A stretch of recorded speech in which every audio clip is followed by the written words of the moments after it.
بسم اللہ الرحمن الرحیم۔ السلام علیکم ورحمۃ اللہ۔ 8 فروری 2024 کو جو عوام نے مینڈیٹ دیا ہے وہ صرف اور صرف عمران خان کو دیا ہے، اور عمران خان کو ہی اصل میں 180 سیٹیں ملی ہے، اور یہ مینڈیٹ اصل میں 2/3 میجورٹی بنتی ہے، لیکن عمران خان کا مینڈیٹ چوری کیا گیا، ڈاکہ مارا گیا، ووٹ کو چوری کیا گیا، جس کی وجہ سے عمران خان اب 100 سیٹوں کے ساتھ حکومت بنانے کی پوزیشن میں نہیں ہے۔ اور دلچسپ بات یہ ہے کہ اس کے ساتھ ساتھ نون لیگ بھی 80 سیٹوں کے ساتھ 70 سیٹوں کے ساتھ اس وقت حکومت بنانے کی پوزیشن میں نہیں ہے، اور جو پیپلز پارٹی ہے وہ 55 سیٹوں کے ساتھ حکومت بنانے کی پوزیشن میں نہیں ہے۔ اس کے علاوہ باقی جتنی جماعتیں ہیں وہ ساری کی ساری نیچے ہیں، کسی کے پاس 5 ہے، 10 ہے، 2 ہیں، 3 ہیں، اس طرح سے سیٹیں ملی ہوئی ہے۔ اب یہ جو صورتحال پیدا ہوئی ہے اس کے اندر کوئی بھی حکومت نہیں بنا سکتا، اور سب نے پورے پاکستان کے اندر شور مچا دیا ہے کہ دھاندلی ہوئی ہے، ڈاکہ مارا گیا ہے، مینڈیٹ کے اوپر چوری کیا گیا ہے، اور ہر جگہ سے احتجاج، ہر جگہ سے دھرنے، ہر جگہ سے شور شرابہ شروع ہو چکا ہے۔ اس صورت میں اسٹیبلشمنٹ کے اوپر بہت شدید دباؤ بڑھ چکا ہے کہ اسٹیبلشمنٹ کہیں کسی اسٹیج کے اوپر کسی وقت کے اوپر مداخلت کر سکتی ہے، اور ملک کے اندر ایمرجنسی یا پھر مارشل لاء کی صورتحال پیدا ہو سکتی ہے۔ یہ انتہائی اہم ترین معاملہ بن چکا ہے، اس کو آپ نے سمجھ رہا ہے۔ دیکھیں پاکستان کے اندر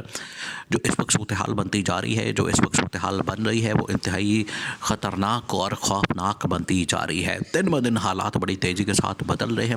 دن بہ دن حالات جو ہے وہ ملک کے اندر انتشار اور خلفشار کی طرف جا رہے ہیں۔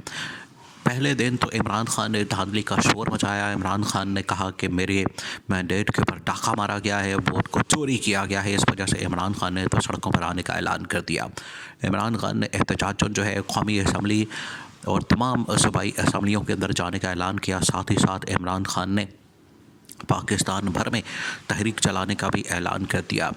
یہ پہلی جماعت تھی جس نے سب سے پہلے دھاندلی کا شور مچایا۔ اس کے بعد پھر جمعیت علماء اسلام کے مولانا فضل الرحمان بھی میدان میں آتے ہیں، اور ان کی جانب سے بھی ملک بھر میں احتجاجی تحریک چلانے کا اعلان کیا جاتا ہے۔ وہ بھی کہتے ہیں کہ ملک کے اندر لوٹ مار کی گئی ہے، دھاندلی کی گئی ہے، ڈاکہ مارا گیا ہے ووٹ کے اوپر، اور چوری کیا گیا ہے ووٹ کو، تو مینڈیٹ کو ڈاکہ مارا گیا ہے۔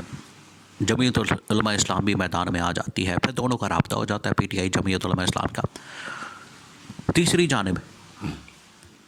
اس وقت سندھ کے اندر جی ڈی اے بھی برسر پیکار ہے، اور وہ اس وقت سراپا احتجاج ہے۔ جی ڈی اے کے اندر جو تقریباً کوئی 4-5 جماعتیں موجود ہیں وہ تمام کی تمام اس وقت سڑکوں پر آ چکی ہے۔ ان کی جانب سے لانگ مارچ، دھرنا تو شروع کر دیا گیا ہے، اور اس کے ساتھ اہم ترین لوگوں نے خطاب کیا ہے، اور بڑے بڑے قائدین نے، وہاں کے سندھ کے جاگیرداروں نے، بٹیروں نے، پیروں نے، جو وہاں پر پیر سبقت اللہ، پیر پگاڑا کے جو جانشین ہیں، پھر اس کے بعد پیر سید الدین صدر الدین راشدی، اور اس کے علاوہ سائرہ بانو، اس کے علاوہ وہاں پر جو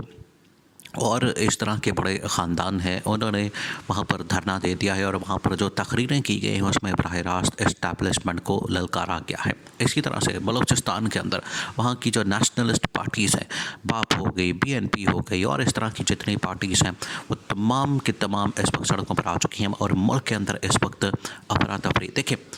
الیکشن تو اس وجہ سے کروایا گیا تھا کہ ملک کے اندر استحکام آئے، ملک کے اندر اسٹیبلٹی آئے، ملک کے اندر حالات بہتر ہوں، تو الٹا اسٹیبلٹی کے تو ملک کے اندر تو انتشار اور خلفشار کی صورتحال پیدا ہو چکی ہے، لوگ سڑکوں پر آ چکے ہیں، پولیٹیکل پارٹیز نے شور مچا دیا ہے، اور ملک کے اندر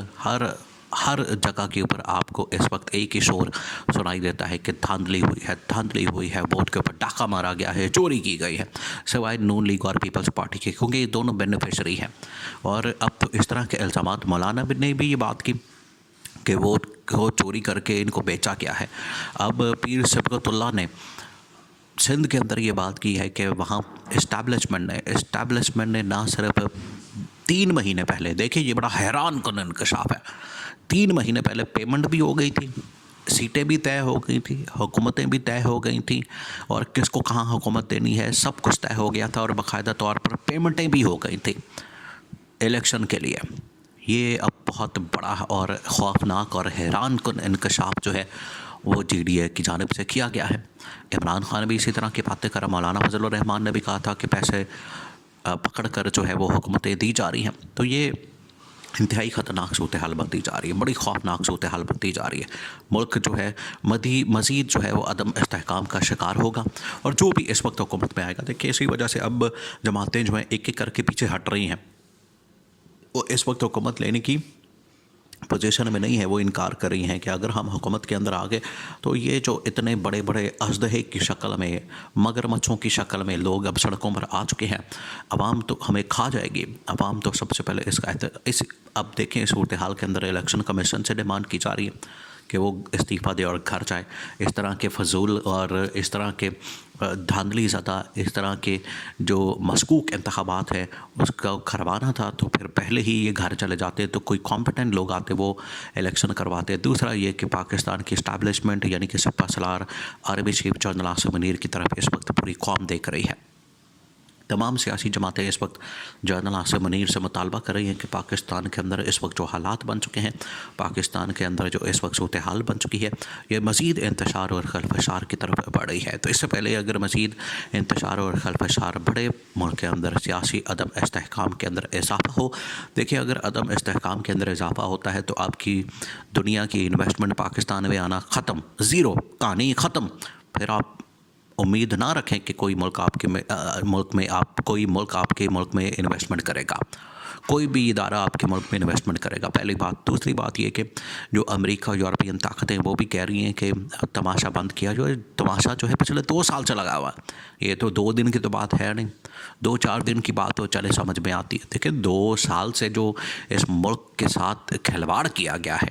لوگوں نے، اور اس کے اندر سب سے بڑا جو اس کا ذمہ دار ہے، جو مجرم ہے، وہ شریف خاندان اور زرداری خاندان ہے، دونوں نے مل کے، اور مولانا بھی اس وقت اس میں شامل تھے۔ جو آج یہ مولانا انکشافات کر رہی ہیں کہ عمران خان کے خلاف ہمیں تحریک عدم اعتماد کے لیے اس وقت جنرل باجوہ نے ہمیں فورس کیا تھا، اس نے ہمیں ڈنڈا دیا ہوا تھا، اس نے کہا تھا کہ یہ اور یہ آپ نے کرنا ہے اور اس طرح سے آپ نے چلنا ہے۔ تو اس وقت مولانا کو چاہیے تھا، پیپلز پارٹی کو چاہیے تھا، نون لیگ کو چاہیے تھا کہ وہ اس سازش کا حصہ نہ بنتے، عمران خان کی حکومت کے 5 سال پورے ہونے دیتے، اس کے بعد عوام خود فیصلہ کر لیتی 5 سال بعد کہ اس نے کس کو منتخب کرنا ہے۔ تو ایک سموتھ سسٹم چلتا، سموتھ ٹرانزیشن ہوتی، اور اس کے اندر کوئی رولا سیاپا، کوئی اس طرح کا انتشار خلفشار اور مار دھاڑ جلاؤ گھیراؤ کچھ بھی نہ ہوتا۔ لیکن آج پاکستان کے اندر صورتحال پورے پاکستان میں، پورا ملک جو ہے وہ سراپا احتجاج بن چکا ہے، خیبر پختونخوا سے لے کے کراچی تک اور پشاور تک اور اس کے بعد بلوچستان تک اور گوادر تک، پوری جو ملک کے اندر لوگ ہیں، پارٹی ہیں، وہ سڑکوں پر آ چکی، پی ٹی آئی بھی سڑکوں پر آ چکی ہے۔ تو یہ صورتحال جو ہے انتہائی خطرناک ہے، اس کے اندر ملک میں ایمرجنسی